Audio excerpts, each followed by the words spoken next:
Hello বন্ধুগণ, কেমন আছেন? দেখেন আমি কত সুন্দর করে আমার আম্মুর জন্য এত সুন্দর করে কাচ্চি বিরিয়ানি আনছি, যে কাচ্চি বিরিয়ানি এত মজা হয়েছে।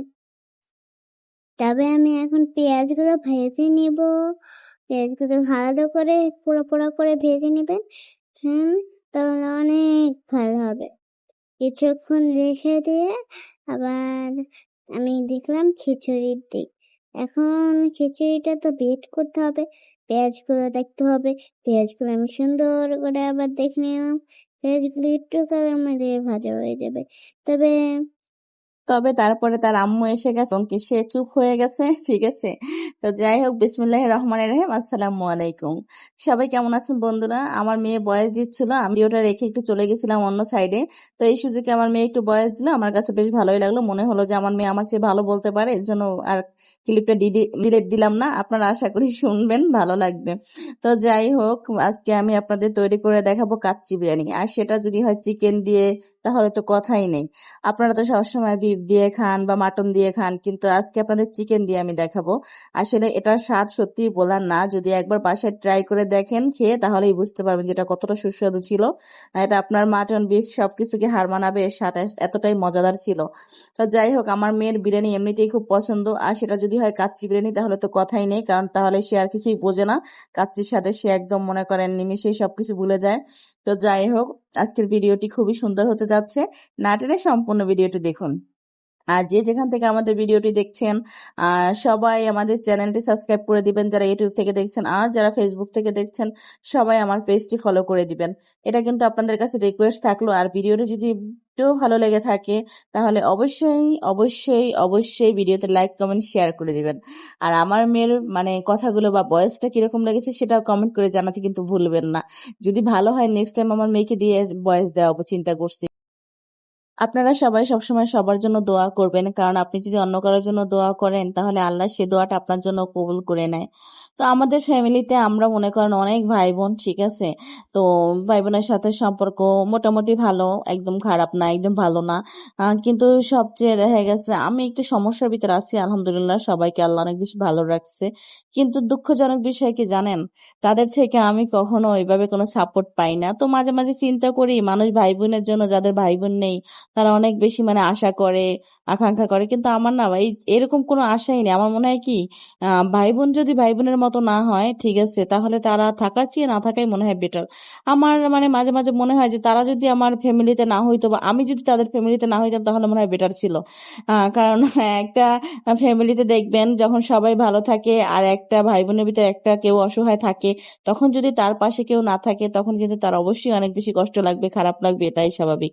আর তার ভিতর আবার কিছু হিংসুটে মানুষ থাকবে, যাদের মনে করেন মনের ভিতরে অনেক হিংসা দিমাগ থাকবে। কারণ মানুষের অনেক বেশি টাকা পয়সা থাকলে, অর্থ থাকলে, ঠিক আছে, তাদের হিংসা থাকবে, এটাই স্বাভাবিক। দিমাগ থাকবে, এটাই স্বাভাবিক। তাদের জন্য সবকিছু মানায়, কারণ তাদের যে সবকিছু আছে। আর আমাদের মতো যারা পথের ভিখারি, যাদের কিছুই নেই, তাদের আসলে অহংকার করতে নেই, কোনো কিছু করতে নেই, তাদের আসলে কোনো কিছুই যায় না। ঠিক আছে, তারা কি করবে? মানুষের সাথে সেদে সেদে কথা বলবে, মানুষকে বেশি বেশি আধিক্যতা দেখাবে, মানুষকে বেশি বেশি ভালো পাবে, ঠিক আছে, মানুষের মাথায় করে নিয়ে নাচবে, তাও মনে করেন মানুষের মন পাবে না। তো যাই হোক, সবসময় চেষ্টা করবেন, ফ্যামিলির কিছু মানুষ আছে যারা আপনার ক্ষতি ছাড়া ভালো চাবে না, বা আপনার ভালো দেখলেও যাদের জ্বলবে, ঠিক আছে, তাদের থেকে সবসময় দূরে থাকার জন্য। আপনি সবসময় একটা জিনিস খেয়াল করবেন, যে আপনার উপকারে আসবে না, তার থেকে আপনার দূরে থাকাই বেটার। কারণ উপকারে আসবে না, আরো জ্বলে পুড়ে মরবে, কি দরকার তাদের সাথে মেশার বা তাদের কাছে যাওয়ার? তাদের থেকে দূরে থাকাই বেটার। তো এর জন্য সবসময় আপনি চেষ্টা করবেন যে সবার ভালো চাইবেন, কিন্তু আপনার যে ক্ষতি চায়, বা আপনাকে যারা সহ্য করতে পারে না, বা আপনার যারা ভালো করে না, ভালো চায় না, তাদের কাছে আপনার যাওয়ার দরকার নেই। আপনি ঘরে বসে নুন ভাত খান, তাও শান্তি, ঠিক আছে, কারণ হাসি মুখে খাচ্ছেন। কারো কাছে গিয়ে মুখ কালা করে অনেক মাংস গোস্ত খাওয়ার চেয়ে নিজের বাসায় পড়ে মরিচ ভাত খাওয়া অনেক ভালো ভাই। আর একটা কথা সবসময় মাথায় রাখবেন, যে মানুষের ভালো খারাপ নিয়েই তো মানুষের দুনিয়া, ভালো খারাপ দিন নিয়েই তো মানুষের জীবন। আজকে খারাপ আছেন, কালকে ভালো থাকবেন, কালকে ভালো আছেন, পরশু খারাপ থাকবেন। হ্যাঁ, এটাই জীবন। ভালো আছি বলে যে দুনিয়ায় মনে হয় স্বর্গ পেয়ে গেছি, আর জীবনে কোনোদিন খারাপ দিন আসবে না, এরকম চিন্তা করা যাবে না। আবার খারাপ আছি বলে যে সারা জীবন খারাপ থাকবো, এটাও চিন্তা করা যাবে না, যে ভালো দিন কখন আর আসবে না। আল্লাহ চাইলে কখন কার জীবনে কি নিয়ে আসবে, কোন দিন নিয়ে আসবে, কিরকম রাখবে, এটা একমাত্র উপর আল্লাহ জানে। কারণ আমি তো আমার লাইফে নিজে প্রমাণিত, যে আমি কখনো কোনোদিন কল্পনাও করি নাই যে আমি এরকম লাইফ লিড করব, ঠিক আছে। তো তাও আল্লাহ আমার সাথে এটা করছে, কারণ আল্লাহ চাইছে, আল্লাহই জানে কোনটায় বান্দার ভালো আর কোনটায় কি। আর মাঝে মাঝে তো আল্লাহ আমাদের পরীক্ষাও নিয়ে থাকে, আর আল্লাহ মনে হয় ভালো মানুষদের পরীক্ষা নেয়। এখন আমি জানি না যে আমি কতটা ভালো বা আসলেই ভালো কিনা, এর জন্য আল্লাহ আমার এত পরীক্ষা নিচ্ছে কিনা। তবে আশা করি যে কখনো কারো ক্ষতি চাই না, কারো খারাপ চাই না। আর সবসময় চেষ্টা করি যাদের কারো পথে কাটা না হয় এর জন্য সবসময় দূরে থাকার জন্য। আর ওই কারণে নিয়ে আমার তো মাথা ব্যথাও নাই, কে কি করলো কে কি না করলো ওইগুলো নিয়ে আমার কিচ্ছু আসে যায় না। কারণ আমি নিজে চিন্তা করেই মনে করেন সময় পাই না, অন্যের চিন্তা আমি কোন সময় করব, ঠিক আছে। আর কিছু মানুষ আছে আমি তাদের বেতন দেই না, ভাতা দেই না, কিন্তু তাও তারা আমার নিয়েই পড়ে থাকে, আমার কোন জায়গায় কি কোন জায়গায় নাকি, এইগুলো নিয়েই তাদের মনে করেন ব্যস্ততা।